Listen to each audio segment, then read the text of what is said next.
Hello students, today I am going to start the new chapter from English 2, that is Dusk. This story, Dusk, is written by H. Munro. H. Munro was a Scottish journalist and writer. His pen name was Saki. He was known for writing witty stories or funny stories. He was considered a master of short stories. Okay. This story is about a man, whose name was Norman Godsby. He one day, in the March time, in the month of March evening, this man, Norman, was sitting on a bench in a park, and it was around 6:30 minute time was there, okay, and it was an evening time. He was sitting alone.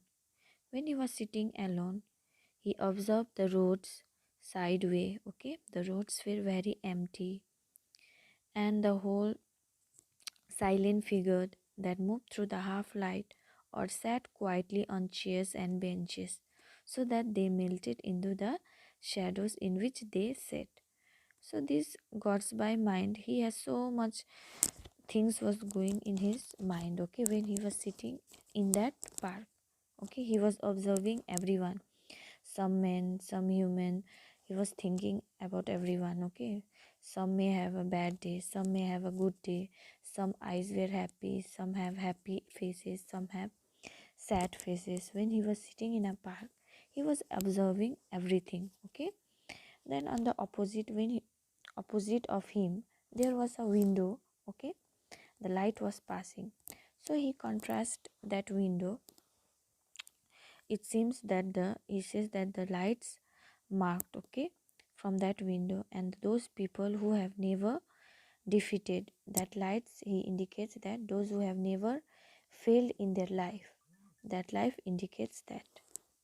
Many thoughts were going in God's mind, okay. When he was sitting on a park, many things where he was thinking. Then suddenly there was one elderly man who sat near him on the same bench, okay. So he observed that man. Based on his appearance, this Godsby quick assumed that this man is what? He is an uncared for any struggling in his life.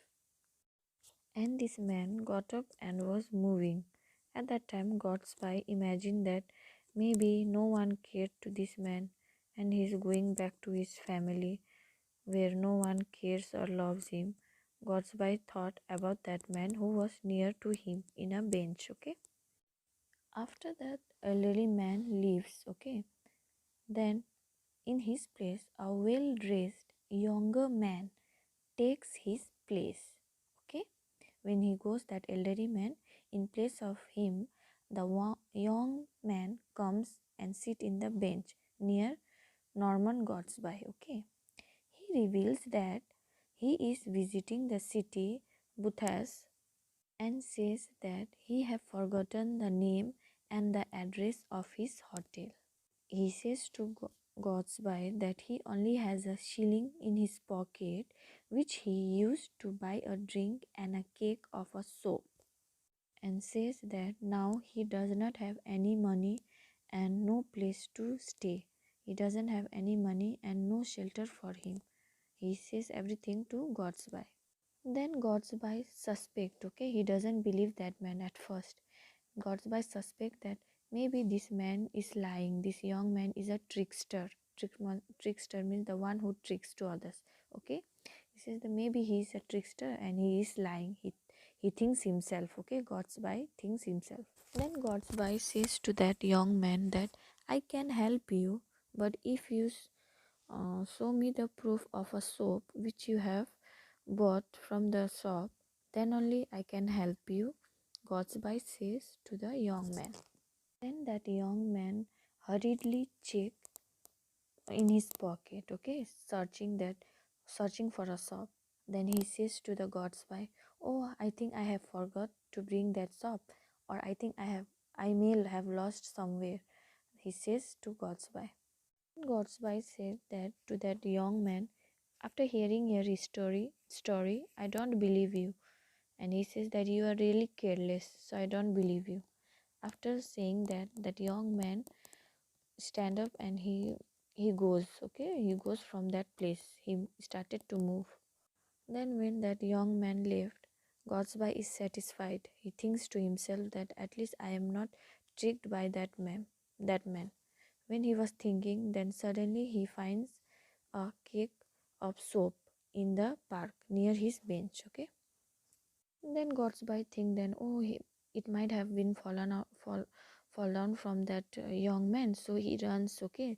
Suddenly when he finds the cake and he runs to find that young man in an anxious way. Okay. And then he sees that man in the another side. Then he calls him. He shouted him and says, and he calls him. Then Godsby said to that man, young man, the important witness to the truth of your story has turned up. Then he says, take, this is your cake. Now I believe you, and I believe your story, he says to that young man. Godsby offers the young man loan for a sovereign and apologizes for not believing him. Okay. The young man quickly takes the money from Godsby and he goes away. When Godsby goes back to the bench, okay, when he goes back to the park, he finds that the soap belongs to the elderly man and that he has been tricked. Okay, so the story has been set during the evening time, which according to the gospel is the hour of those who are defeated in a life. So in this way our story ends.